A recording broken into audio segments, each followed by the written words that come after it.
Penyiaran Islam kelas B. Di sini saya akan membuat video bersejarah untuk memenuhi tugas UAS sejarah dakwah di Minangkabau, yang mana saya akan mendeskripsikan sejarah Benteng Fort Van der Capellen. Benteng Van der Capellen dibangun pada tahun 1822 sampai dengan tahun 1824. Bangunan ini memiliki ketebalan dinding 75 cm dan lebih kurang 4 meter dari dinding bangunan akibat dibuat parit dan tanggul pertahanan yang melingkar mengelilingi bangunan. Pada cagar budaya ini ada meriam kuno yang menggambarkan kehidupan masa lampau di tengah penjajahan Belanda. Pada bangunan satu lantai ini terdapat 4 ruang penjara. Kemudian ada bangunan sayap kiri dan kanan yang dulu berfungsi sebagai barak atau asrama prajurit. Berdirinya situs dan bangunan Van der Capellen tidak lepas dari peristiwa perperangan antara kaum adat dan kaum agama yang terjadi di tahun 1821 yang dikenal Perang Pederi. Di balik bangunan yang bercorak Indische Empire style ini terdapat kisah sejarah terkait upaya pemurnian Islam yang mendapat resistansi. Di Sumatera Barat, gerakan revivalis Islam berkembang sejak 1803 karena dilatar belakangi kembalinya 3 orang haji dari Mekah yang mendapat pengaruh kuat dari gerakan Wahabi. Ketiga haji ini kemudian menjadi pemimpin gerakan pembaharuan agama Pederi. Gerakan ini kemudian berkembang di Minangkabau selama 40 tahun.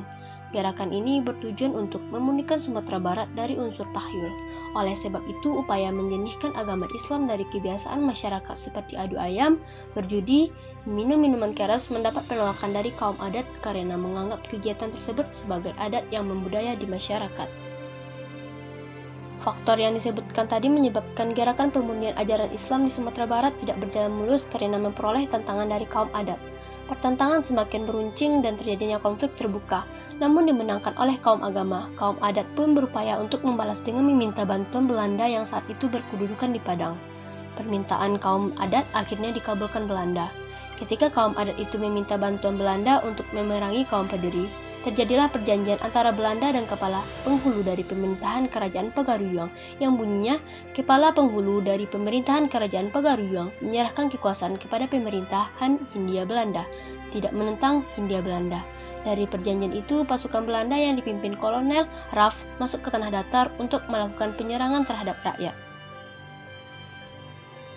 Di bawah pimpinan Kolonel Raff, pasukan Belanda memasuki tanah datar untuk menumpas gerakan kaum agama. Sesampai di Batu Sangkar, pasukan Belanda dipusatkan pada tempat tertinggi di jantung kota dengan kedudukan yang jauhnya lebih kurang 500 meter dari pusat kota. Di tempat itu, Belanda membangun kubu pertahanan beratapan genteng.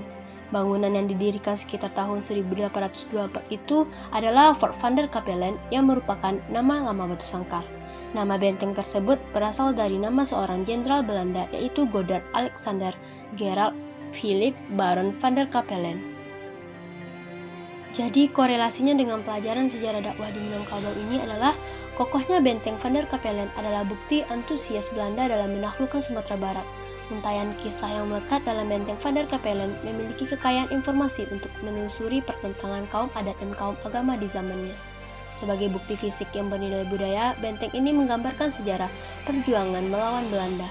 Dari sebuah benteng peninggalan penjajah terdapat kekayaan budaya dan pariwisata untuk menambah wawasan sejarah generasi bangsa. Yaitu penjelasan tentang sejarah Benteng Fort Van der Capellen. Assalamualaikum warahmatullahi wabarakatuh.